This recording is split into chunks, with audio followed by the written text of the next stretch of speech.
نعرہ کہ بے گناہ بے خطا معاویہ رضی اللہ تعالیٰ عنہ، تو یہ میرے بھائیو اہل سنت کے بنیادی عقائد کے 100% خلاف ہے۔ اہل سنت کے ہاں سوائے انبیاء کرام علیہ السلام کے ہم کسی کے لیے بھی معصومیت کا عقیدہ کلیم نہیں کرتے، چاہے وہ بڑے سے بڑا صحابی ہو، بڑے سے بڑا محدث ہو، بڑے سے بڑا فقیہ ہو۔ معصوم صرف انبیاء کرام علیہ السلام۔ اب چونکہ گفتگو حضرت معاویہ رضی اللہ تعالیٰ عنہ کے حوالے سے ہے، اور چونکہ ان کے بارے میں بے گناہی لوگوں نے کلیم کی ہے، بے خطائی کلیم کی ہے، اور اس حد تک ان کو بڑھایا ہے کہ مولا علی کے مقابلے پر لے آئے۔ ویسے کہتے ہیں کہ جی کروڑوں معاویہ ہوں تو مولا علی کے برابر نہیں، خود احمد بریلوی صاحب نے بھی یہ بات لکھی ہے، لیکن انہی کے نام کے اوپر لوگ جو ہیں وہ اس طرح کی چیزیں پروپیگیٹ کر رہے ہیں کہ وہ انتہائی افسوسناک ہیں۔ بہرحال میں کسی بزرگ کے حوالے کی بجائے، میں تو آپ کو پتہ ہے احادیث کی کتابیں لے کے چلتا ہوں، یہ پڑھی ہوئی نہیں ہے، پڑھی ہوئی ہیں، اور میں دکھاتا بھی ہوں الحمدللہ۔ تو اس حوالے سے میں بخاری اور مسلم سے صرف 3 مثالیں پیش کروں گا۔ مسلم میں انٹرنیشنل نمبر کے مطابق 4776 نمبر حدیث ہے، 4776۔ اسلام 360 میں بھی آپ کو یہی نمبر ملے گا، 4776، صحیح مسلم کے اندر کتاب الامارہ چیپٹر میں۔ حضرت عبداللہ بن عمر بن عاص رضی اللہ تعالیٰ عنہ نے خانہ کعبہ شریف کے ساتھ ٹیک لگائے ہوئے بیٹھے تھے سائے میں، تو انہوں نے اطاعت امیر کے حوالے سے نبی علیہ السلام کے کچھ فرامین ارشاد فرمائے کہ امیر کی اطاعت کرو اور جس کی بیعت کر لو اس کے پیچھے چلو۔ تو ایک تابعی جو ہیں جن کا نام ہے عبد الرحمن بن عبد رب کعبہ، وہ جب یہ ساری باتیں سن رہے تھے تو وہ عبداللہ بن عمر بن عاص کے قریب آئے، انہوں نے کہا کہ یہ جو آپ ہمیں اطاعت امیر کے اوپر لیکچر دے رہے ہیں، کیا یہ ساری باتیں آپ نے نبی علیہ السلام سے خود سنی ہیں؟ تو انہوں نے کہا، اپنے دونوں کانوں اور دل کی طرف اشارہ کیا اور کہا کہ میرے دونوں کانوں نے آپ کی زبانی یہ بات سنی اور میرے دل نے محفوظ کیا۔ اس کے جواب میں وہ تابعی کہتا ہے کہ آپ کا چچا زاد بھائی معاویہ ابن ابی سفیان رضی اللہ تعالیٰ عنہ، جو اس وقت ہمارا یعنی حکمران تھا ان کا، وہ تو ہمیں یہ حکم دیتے ہیں کہ ہم ناجائز طور پر دوسروں کا مال کھائیں اور لوگوں کو ناحق قتل کریں، جبکہ اللہ تعالیٰ سورۃ النساء میں ارشاد فرماتا ہے، 29 نمبر آیت اس تابعی نے پڑھ کے صحابی کو سنائی کہ اللہ ہمیں کیا کہہ رہا ہے اور آپ ہمیں کیا کہہ رہے ہیں۔ اعوذ باللہ من الشیطان الرجیم، بسم اللہ الرحمن الرحیم، یا ایھا الذین آمنوا لا تأکلوا اموالکم بینکم بالباطل الا ان تکونوا تجارۃ عن تراض منکم ولا تقتلوا انفسکم ان اللہ کان بکم رحیما، کہ اے اہل ایمان ایک دوسرے کا مال ناحق طریقے سے مت کھاؤ، البتہ تجارت کے پوائنٹ آف ویو سے اگر کوئی کاروبار کرتے ہو وہ جائز ہے، اور ایک دوسرے کو ناحق قتل مت کرو، بے شک اللہ تعالیٰ تمہارے لیے رحیم ہے۔ تو انہوں نے کہا اللہ تو کہہ رہا ہے کہ حرام خوری نہیں کرنی، ناحق قتل نہیں کرنا، اور ہمارے امیر جو اس وقت ہیں وہ ہمیں حرام خوری بھی کروا رہے ہیں اور ناحق قتل بھی کروا رہے ہیں۔ اب کتنے سخت الفاظ ہیں، یہ صحیح مسلم شریف ہے میرے بھائی، یہ اصول الکافی نہیں ہے شیعہ کی۔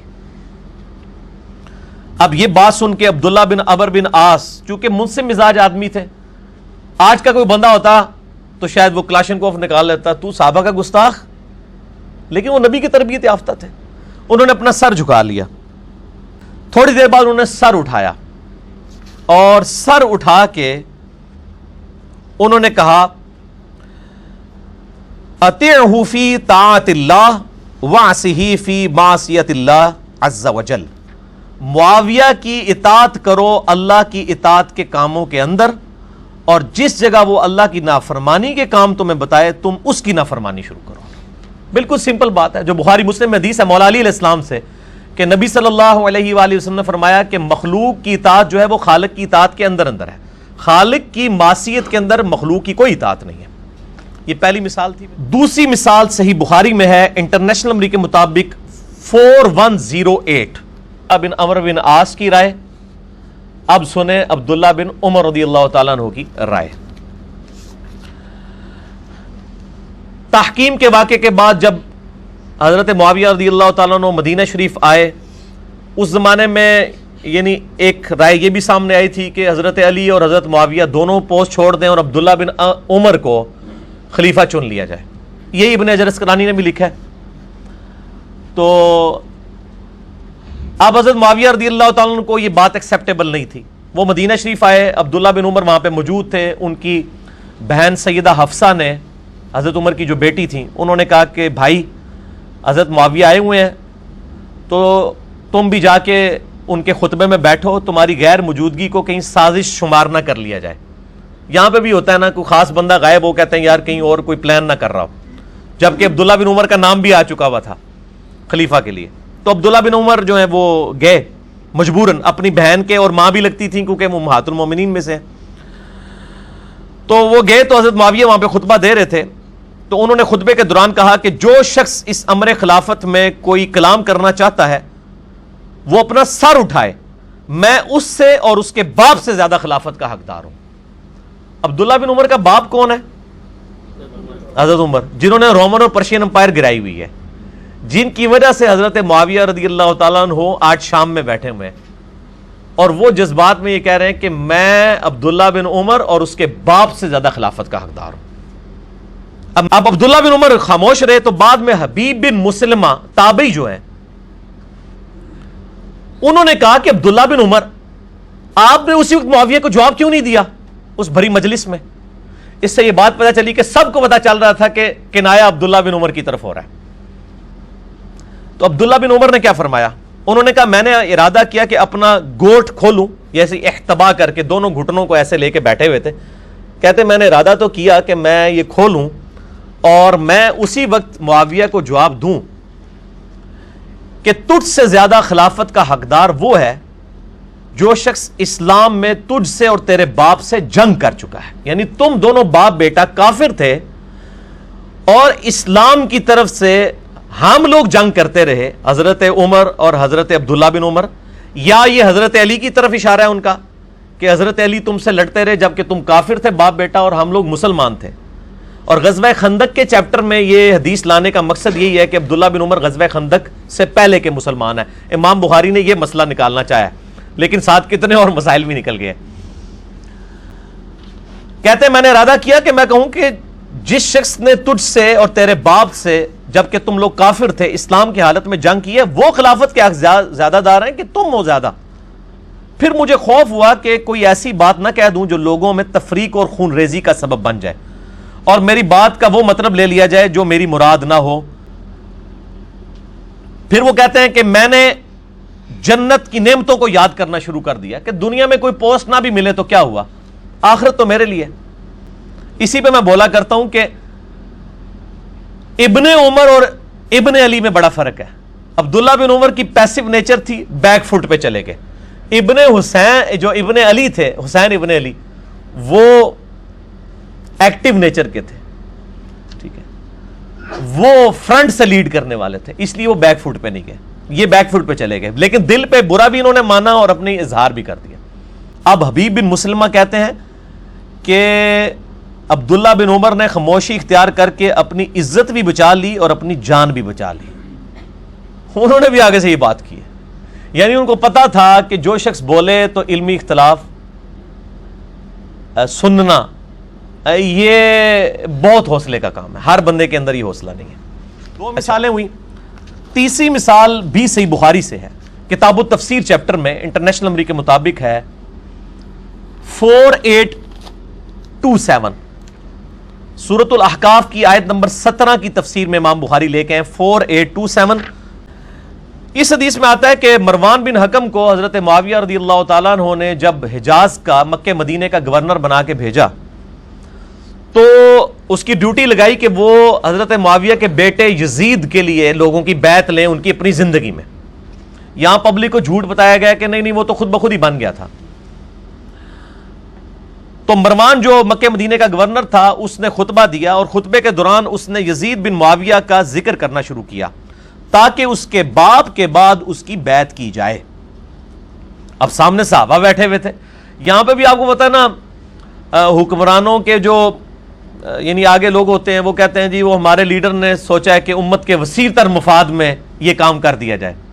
تو مروان نے بھی کہا کہ امیر المومنین معاویہ ابن ابی سفیان رضی اللہ تعالیٰ عنہ کو اللہ تعالیٰ نے یہ بات سجھائی ہے, وہ امت کے وسیع تر مفاد میں چاہتے ہیں کہ وہ اپنے بیٹے کو اپنے بعد نامزد کر دیں.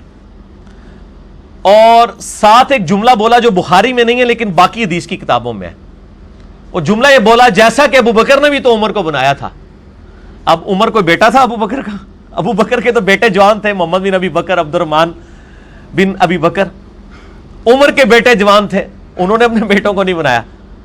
اب سامنے حضرت ابو بکر کا بیٹا بیٹھا ہوا تھا, سیدہ عائشہ کا بھائی عبد الرحمن بن ابی بکر. حضرت عبد الرحمن بن ابی بکر نے مروان کی جب یہ بات سنی تو کچھ کہا. امام بخاری نے وہ الفاظ نہیں نقل کیے کہ کیا کہا, لیکن گل کوئی چوبے والی کیتی ہے, ایسی کیتی ہے جیڑی وہ کہنے چوب گئی اگلے بندے نو. لیکن وہ بات باقی حدیث کی کتابوں میں آئی ہے, اور انہوں نے ترجمہ کرنے والے نے بڑی انصاف کیا, اس نے بریکٹ میں لکھ دیا کہ وہ بات کیا تھی. یعنی اپنے لڑکوں کو جانشین کرنا تو کیسر و کسرا کی سنت ہے, نبی کا طریقہ نہیں ہے. یعنی یہ وہ رومن اور پرشین امپائر کے بادشاہوں کا طریقہ ہے کہ وہ اپنے بچوں کو اپنے بعد خلیفہ نامزد کرتے ہیں. نبی اور خلفاء کا یہ طریقہ نہیں جو تو کہہ رہا ہے کہ وہ امت کے وسیع تر مفاد میں کرنا چاہتے ہیں. سیدھی طرح کہو کہ تم لوگ کیسر و کسرا کی بدعت کو زندہ کرنا چاہتے ہو. اور یہ الفاظ جو ہے نا, یہ حدیث جو ہے صحیح بخاری کی 4827 تفسیر ابن کثیر میں موجود ہے, سورۃ الاحقاف کی آیت نمبر 17 میں 17 نمبر میں. فتح الباری میں ابن حجر اسقلانی نے یہ ساری باتیں نقل کی ہیں, جو سب سے بیسٹ شرح ہے صحیح بخاری کی, ابن حجر اسقلانی المتوفى 852 ہجری. المستدرک للحاکم میں موجود ہے, سنن نسائی الکبریٰ کے اندر موجود ہے. ساری کتابوں کے اندر یہ موجود ہے. 5B ریسرچ پیپر میں نے سارے کے طرق جمع کر دیے, سارے کے سارے وہ آپ پڑھ سکتے ہیں. بہرحال جب یہ بات کی تو مروان کو غصہ آیا, اس نے کہا پکڑو عبد الرحمن بن ابی بکر کو. عبد الرحمن بن ابی بکر ام المومنین سیدہ عائشہ کے گھر میں داخل ہوئے.